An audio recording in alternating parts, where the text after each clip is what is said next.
Entry protocol into the courtroom is thanksgiving and praise. We cross the threshold with honor, enter his gates with thanksgiving, and his courts with praise. Psalm 100, verse 4. The court of the sovereign king, Mount Zion Division, is now in session. Let the docket be opened. Case reference DCWAT, Deuteronomy 8:18. Hearing on the Statute of Wealth Authority. The record before this bench reads, "But thou shalt remember the Lord thy God, for it is he that giveth thee power to get wealth, that he may establish his covenant which he sware unto thy fathers, as it is this day." Clause 1.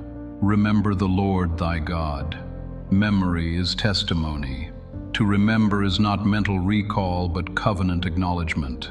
The petitioner must keep the supreme ruler recognized as the source of all increase. Forgetfulness breaks jurisdiction. Remembrance restores it. Clause 2.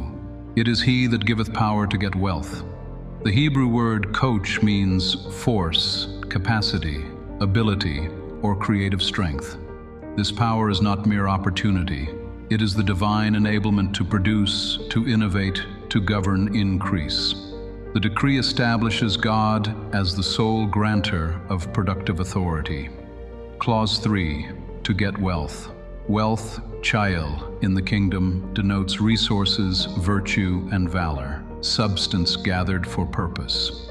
The power to get wealth is the lawful right to create value, circulate provision, and fund righteousness. Clause 4.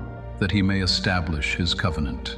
Here lies the purpose clause. Increase is not for indulgence, but for confirmation of divine promise. Every act of prosperity is an affidavit of covenant fulfillment sworn before heaven and earth. Therefore, I, the petitioner, appearing under lawful adoption and sealed by the governor, do hereby file this petition for Covenant Wealth Authority. O Supreme Ruler and Covenant Keeper, I appeal to the statute of Deuteronomy 8, verse 18. Grant unto me the power to get wealth, the creative force, the mental clarity, the strategic wisdom, and the favor required to manifest increase under righteous stewardship. Let innovation, diligence, and excellence be the evidence of your empowerment. Let every idea and endeavor authorized by this court prosper under your supervision. I renounce the jurisdiction of poverty and fear. I disallow the doctrine of lack, for the covenant is in force as it is this day.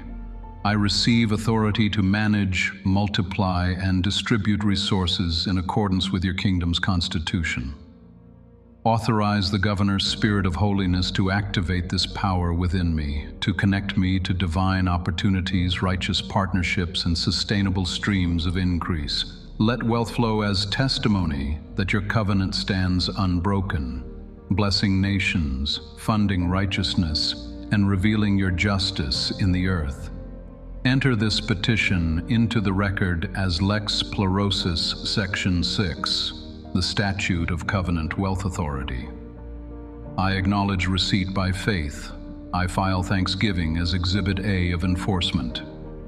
So ordered by the court of heaven, through the King Jesus, the Anointed, and administered by the Governor, Spirit of Holiness. Let the record show, power to create wealth is granted by covenant, not ambition. Lex Regni, Lex Caritatis, Lex Spiritus, filed in the archives of the kingdom. Mount Zion Division. Crowned petitions, filed for enforcement in the court of the sovereign king.